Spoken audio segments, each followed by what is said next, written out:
自分はどうせお金持ちになんかなれない、そう思っているあなたに、今日から始められるお金を引き寄せる3つのポイントを紹介します。本題に入る前に前提として知っておいてほしいことがあります。それは、心の持ち方によって自分の収入は変化するという事実です。お金を持つことを悪だと考え、否定すると収入は上がりません。お金を持つこと、豊かになることを肯定することが、お金を引き寄せるための第一歩ということです。私はお金を否定したりなんかと思う方も多いでしょう。でも、表面意識では否定していなくても、心の奥底にある潜在意識で否定をしていることもあります。例えば、自分の同僚が自分より先に昇進したとき、知り合いが成功してお金持ちになったとき、どうせ裏でうまいことをやったに違いないなどと嫉妬混じりに思ったことはありませんか？または大金持ちの有名人に対しても同じような感情を持ったことはないでしょうか？嫉妬は自分の理想像の否定です。どういうことか説明しますと、人は自分が立ちたかった場所に立つ相手、つまり自分の理想像を実現した相手に嫉妬を感じます。例えば、お金持ちを嫉妬したら、ああはなりたくないと心の中で強く否定してしまい、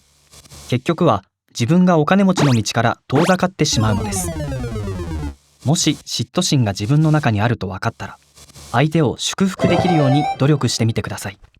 相手を祝福することは、あなたの理想像を肯定することにつながります。理想像を肯定すると、次第にあなた自身が理想に近づいていきます。ですから、成功やお金を引き寄せたいなら、自分より成功した人、お金を持っている人を嫉妬によって否定せず、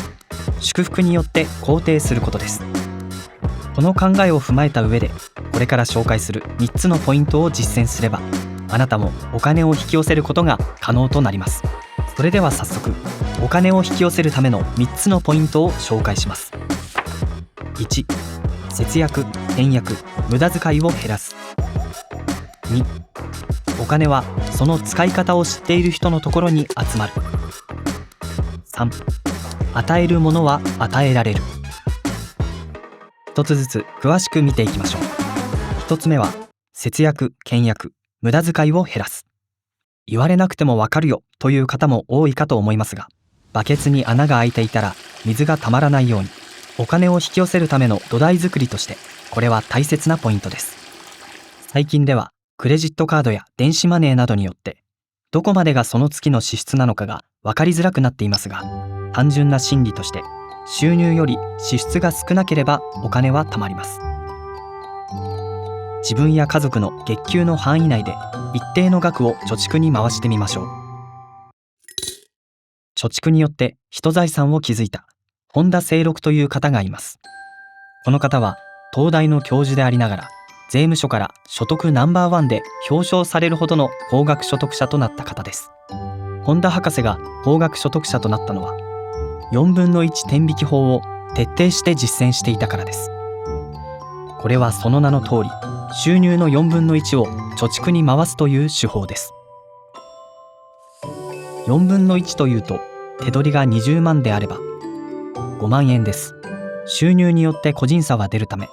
4分の1は難しいという方でも、ご自身のできる範囲で毎月一定額を貯めてみましょう。少しずつでも着実に貯めていくと、気がつくとそれなりの額になっているものです。また、臨時収入に手をつけないということもできるでしょう。特に正社員として働いている方には、夏と冬のボーナスがあることが多いと思いますが、これは手をつけないで貯蓄に回しましょう。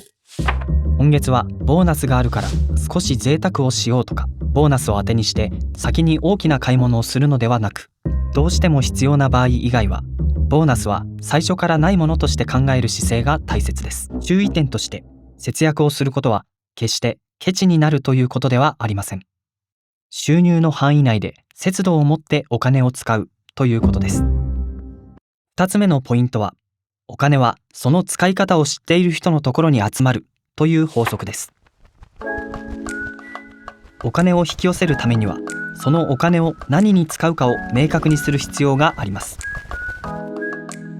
漠然とお金が欲しいと思うだけではなく、こういうことをするためにこれくらいのお金が欲しいということまで具体的に考えることでお金は引き寄せられていきます。では質問です。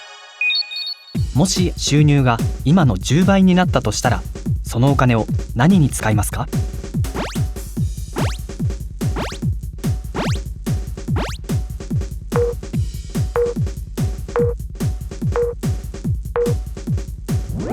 もしあなたが豊かになったら、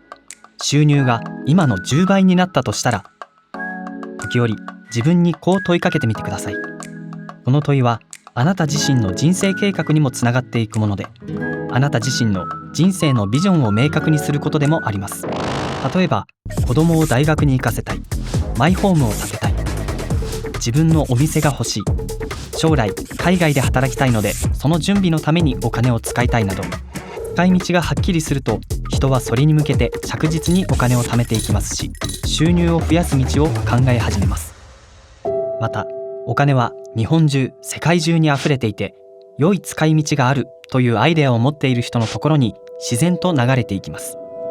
例えばクラウドファンディングなどによってアイデアの実現のために数多くの人から出資を募ることができます。これはこういうことをしたいという人の思い、ビジョンにお金が引き寄せられているのです。お金を引き寄せるための最後のポイントは、与えるものは与えられるということです。与えたらその分だけ減るじゃないかと思う方もいるかもしれません。しかしこれこそがお金を引き寄せるために、そしてお金を引き寄せ続けるためにとても大切なポイントです。仕事において多くの人の役に立ち、喜ばれるようなサービスを与えている人は経済的に報われるようになっていきます。これは個人でも会社でもどんな商売にも当てはまります。言ってしまえば、人の役に立つ仕事を心がければ求めなくてもお金は引き寄せられるのです。自分のところに集まってきたお金、富を自分のためだけに使おうとすると、使った分だけそのお金はすり減っていきます。でもそのお金を多くの人たちの幸福のために使うと、そのお金は循環し始め、どんどん大きくなっていきます。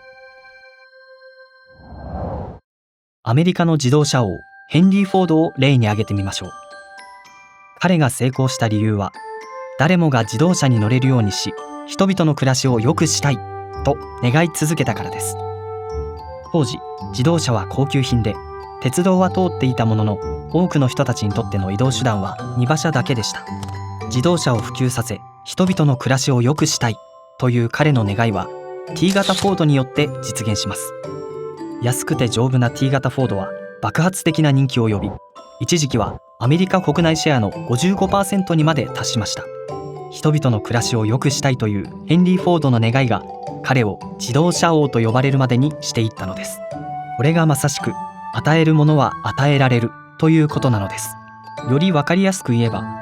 あなたが成功し豊かになることが多くの人にとっての幸せにつながるのであれば、あなたはさらに豊かになり幸せになれるということです。では最後に、今回お伝えしたお金を引き寄せるための3つのポイントをまとめてみましょう。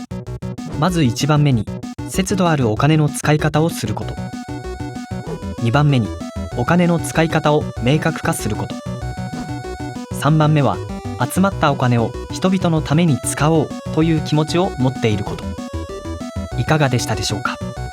どのポイントも誰もが実践できる内容だと思います。また、お金によって身を滅ぼしてしまう人が数多くいるのも事実です。たとえ豊かになったとしても、お金に執着しすぎないことも大切なのだと覚えておいてください。この動画をご覧になったあなたが、より豊かな人生を送られますようにお祈りしています。